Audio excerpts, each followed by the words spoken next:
നമസ്കാരം. ഓട്ടപ്രദർശനത്തിലേക്ക് എല്ലാ പ്രേക്ഷകർക്കും സ്വാഗതം. കേരളത്തിൽ വലിയ വലിയ രാഷ്ട്രീയ കളികൾ നടക്കുകയാണ്. അതായത് UDFിൽ കോൺഗ്രസും മുസ്ലിം ലീഗ് അതുപോലെ ഒന്നോ രണ്ടോ കക്ഷികൾ കേരളത്തിൽ പ്രബലരാണ്.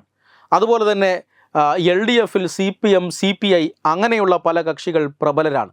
മറ്റെല്ലാ ചെറിയ പാർട്ടികളും ഈ വലിയ പാർട്ടികളുടെ തണലിൽ രാഷ്ട്രീയ ലാഭം കൊയ്യുന്നവരാണ്. ഇവരൊക്കെ ഒറ്റയ്ക്ക് മത്സരിച്ചാൽ എത്ര വോട്ട് കിട്ടും എന്ന് കണ്ടു തന്നെ അറിയേണ്ട ഒരു കാര്യവുമാണ്.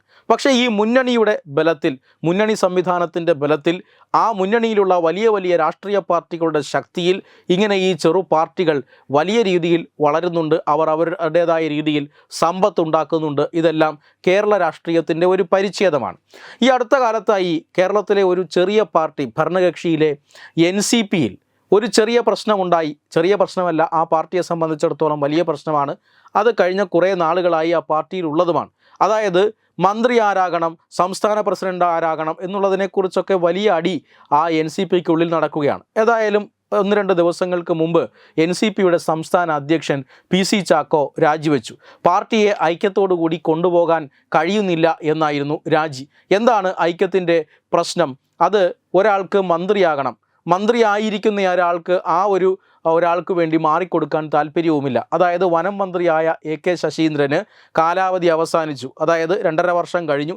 ഇനി ഞാൻ മന്ത്രിയാകട്ടെ എന്ന അടുത്ത MLA ആയ KK തോമസ് അവകാശവാദം ഉന്നയിക്കുന്നു. പക്ഷേ AK ശശീന്ദ്രൻ KK തോമസിനെ മന്ത്രിയാക്കാതിരിക്കാൻ പിടിച്ചിരിക്കുന്നത് മുഖ്യമന്ത്രിയാണ്. മുഖ്യമന്ത്രിയോട് എല്ലാം പറഞ്ഞ് ചട്ടം കെട്ടിയ ശേഷം AK ശശീന്ദ്രൻ പാർട്ടിയിൽ പറഞ്ഞത്, ഞാൻ മന്ത്രിസ്ഥാനം ഒഴിയാൻ തയ്യാറാണ്, പക്ഷേ ഇനി അടുത്ത പാർട്ടിക്ക് മന്ത്രിസ്ഥാനം കിട്ടണമെങ്കിൽ അതിന് മുഖ്യമന്ത്രി കനിയണം. അതിന് മുഖ്യമന്ത്രി തയ്യാറാകുമോ എന്നറിയില്ല. എൻ്റെ രാജി കാരണം പാർട്ടിക്ക് മന്ത്രിസ്ഥാനം നഷ്ടപ്പെടരുത് എന്നാണ് AK ശശീന്ദ്രൻ പറഞ്ഞത്. തീർച്ചയായും AK ശശീന്ദ്രനും പിണറായി വിജയനും തമ്മിൽ ഇക്കാര്യത്തിലൊരു ഡീലുണ്ട് എന്ന് അദ്ദേഹം വ്യക്തമായി സൂചന നൽകുകയായിരുന്നു. ആ ഡീലിനെ മറികടക്കാൻ തോമസ് K തോമസിന് ഒട്ടും ആയുമില്ല. തോമസ് K തോമസ് പലതവണ മുഖ്യമന്ത്രിയെ കാണാൻ ശ്രമിച്ചു. പക്ഷേ മുഖ്യമന്ത്രി അയയുന്നില്ല. മന്ത്രി AK ശശീന്ദ്രൻ മതി, ഇനി ഒരാൾ അവിടെ നിന്ന് മന്ത്രിയാകണ്ട എന്ന് തീരുമാനിക്കുകയായിരുന്നു. സത്യത്തിൽ CPMഉം പിണറായി വിജയനും NCPയുടെ ആഭ്യന്തര കാര്യങ്ങളിൽ ഇടപെടുകയാണ് എന്ന് വേണമെങ്കിൽ പറയാം. വേണമെങ്കിൽ മാത്രം. പക്ഷേ ഇപ്പോൾ ഇതാ സംസ്ഥാന തെരഞ്ഞെടുപ്പ് അല്ലെങ്കിൽ സംസ്ഥാന അധ്യക്ഷൻ രാജിവെച്ചിരിക്കുന്നു. ആ സ്ഥാനത്തേക്ക് ആര് പോകും? ഇതുവരെ കീരിയും പാമ്പുമായിരുന്നവർ ഇപ്പോൾ ഒന്നായിരിക്കുകയാണ്. തോമസ് K തോമസും AK ശശീന്ദ്രനും പറയുകയാണ്, തോമസ് K തോമസ് ഈ സംസ്ഥാന അധ്യക്ഷനാകണം. പക്ഷേ ചാക്കോ വിഭാഗം അതിന് തയ്യാറല്ല. ചാക്കോയുടെ രാജി അത് സ്വീകരിക്കരുത് എന്നാണ് പല ജില്ലാ പ്രസിഡന്റുമാരും ദേശീയ നേതൃത്വത്തോട് ആവശ്യപ്പെട്ടിരിക്കുന്നത്. കാരണം NCP സംസ്ഥാന അധ്യക്ഷ പദവി എന്ന് പറയുന്നത് അത്ര പെട്ടെന്ന് വിട്ടൊഴിഞ്ഞു പോകാൻ പറ്റുന്ന പദവിയല്ല എന്നാണ് ഈ സൂചിപ്പിക്കുന്നത്. സംസ്ഥാനത്തെ മന്ത്രിയാകുന്നതിലും മന്ത്രിയാകുന്നതിലും നല്ലത് NCP സംസ്ഥാന അധ്യക്ഷനായി ഇരിക്കുക എന്നാണ് ഇപ്പോൾ സംശയം. അങ്ങനെ മന്ത്രിസ്ഥാനം പോലും വേണ്ട എന്ന് പറഞ്ഞ് KK തോമസ് സംസ്ഥാന അധ്യക്ഷ സ്ഥാനത്തിന് വേണ്ടി മത്സരിക്കുകയാണ്. അതിന് AK ശശീന്ദ്രൻ്റെ പിന്തുണയുണ്ട്. അപ്പോൾ CPM അടക്കം പറയുന്നത് ഈ PC ചാക്കോ NCPയുടെ സംസ്ഥാന അധ്യക്ഷനായി വേണ്ട എന്നാണ്. എന്തിനാണ് CPM മറ്റൊരു പാർട്ടിയുടെ സംസ്ഥാന അധ്യക്ഷനെ നിശ്ചയിക്കുന്ന രീതിയിലേക്ക് പോകുന്നത്? NCPയുടെ സംസ്ഥാന അധ്യക്ഷ പദവി കേരളത്തിലെ മുഖ്യമന്ത്രി പദത്തേക്കാൾ വലുതാണോ? ഇതൊക്കെയാണ് ഇപ്പോൾ ജനങ്ങളുടെ മനസ്സിലുണ്ടായിക്കൊണ്ടിരിക്കുന്ന സംശയം. 1-2 MLAമാർ മാത്രമുള്ള പാർട്ടി, തനിച്ചു നിന്നാൽ ഒരു സീറ്റ് പോലും കിട്ടാൻ ഇടയില്ലാത്ത ഒരു പാർട്ടി, ആ പാർട്ടിയുടെ സംസ്ഥാന അധ്യക്ഷനാകാൻ ഇത്രമാത്രം അടിയുണ്ട് എങ്കിൽ, അല്ലെങ്കിൽ ഇത്രമാത്രം മത്സരമുണ്ട് എങ്കിൽ, ആ പദവിയുടെ ഘനം, ആ പദവിയുടെ പിന്നിലുള്ള രഹസ്യം, ഇതെല്ലാം അറിയാൻ കേരളത്തിലെ ജനങ്ങൾക്ക് വലിയ താല്പര്യമുണ്ട്. അമേരിക്കയിൽ നിന്നും അനധികൃത കുടിയേറ്റക്കാരുമായി ഇന്ത്യയിലെ അമൃത്സറിലേക്ക് അടുത്ത 2ാമത്തെ വിമാനവും എത്തിയിരിക്കുകയാണ്. 119 മറ്റോ അനധികൃത കുടിയേറ്റക്കാരാണ് ഈ വിമാനത്തിലുള്ളത് എന്ന് പറയപ്പെടുന്നുണ്ട്. കൈയും കാലും കെട്ടി വിലങ്ങണിയിച്ചൊക്കെയാണ് കൊണ്ടുവരുന്നത് എന്നാണ് പറയുന്നത്.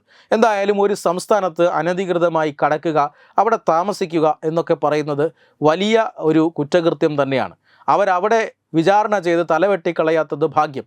എന്തായാലും വീട്ടിലേക്ക് അവർ വണ്ടി അടക്കം അല്ലെങ്കിൽ വിമാനത്തിൽ കൊണ്ടുവന്ന് സ്വന്തം നാട്ടിലേക്ക് ഇറക്കി വിടുന്നുണ്ടല്ലോ, അതെങ്കിലും നല്ല കാര്യം, അത്രയെങ്കിലും അവർ ചെയ്യുന്നുണ്ടല്ലോ എന്ന് പറഞ്ഞ് ആശ്വസിക്കാം. ഇതിനിടയിലാണ് പഞ്ചാബ് മുഖ്യമന്ത്രിക്ക് ഒരു അല്പം വർഗീയത ഇതിൽ കലർത്തിയാലോ എന്നൊരു തോന്നലുണ്ടാകുന്നത്.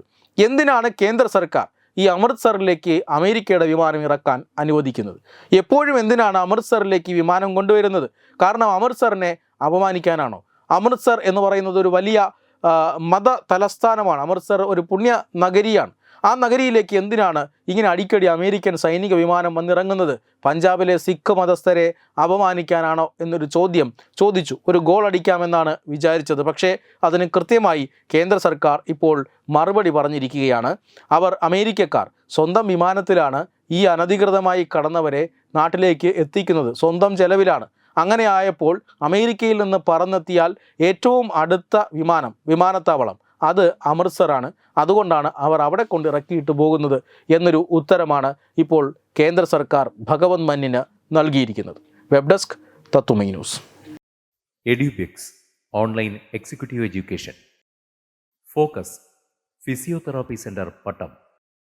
ഉന്നത് എഞ്ചിനീയറിംഗ് ഗുജറാത്ത്. തീർത്ഥയാത്ര.com. Iron build Gujarat.